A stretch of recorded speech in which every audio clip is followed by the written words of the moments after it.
জীবনের প্রথমেই চিকেন রোস্টটা রান্না করেছি, খেতেও অনেক মজা হয়েছে। চলো তোমাদের সাথে এই চিকেন রোস্টের রেসিপিটা শেয়ার করি।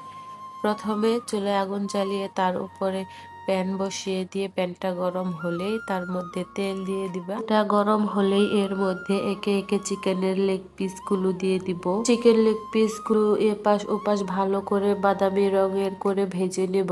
ভাজা হয়ে গেলে এগুলো আলাদা করে উঠিয়ে নেব। এই একই তেলে বাকি লেগ পিসগুলো একইভাবে ভেজে নেব। ভাজা হয়ে গেলে সেই একই তেলে আবার পেঁয়াজগুলো বেরেস্তা করে নেব। বেরেস্তা হয়ে গেলে কড়াইটি সরিয়ে নতুন আরেকটি কড়াই চুলায় বসিয়ে দেব। কড়াই গরম হলে কড়াইয়ে পর্যাপ্ত পরিমাণ তেল দিয়ে দিব।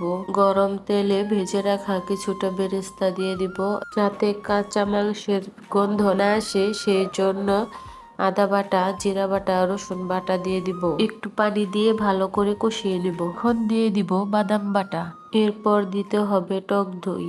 এখন দিয়ে দিব রাঁধুনির রোস্ট মশলা। মাংসগুলো দিয়ে এখন ভালোভাবে কিছু সময় কষিয়ে নেব। মাংস কষা হয়ে গেলে এখন এর মধ্যে দিয়ে দিব গরুর দুধ। এটা আমি আগে জাল করে নিয়েছি। এখন ঝোলটা ঘন হওয়া পর্যন্ত জাল করতে থাকবো। রান্না যখন শেষের পর্যায়ে হয়ে যাবে তখন এর মধ্যে দিয়ে দিব কাঁচামরিচ আর দিব হচ্ছে ভেজে রাখা বেরেস্তা।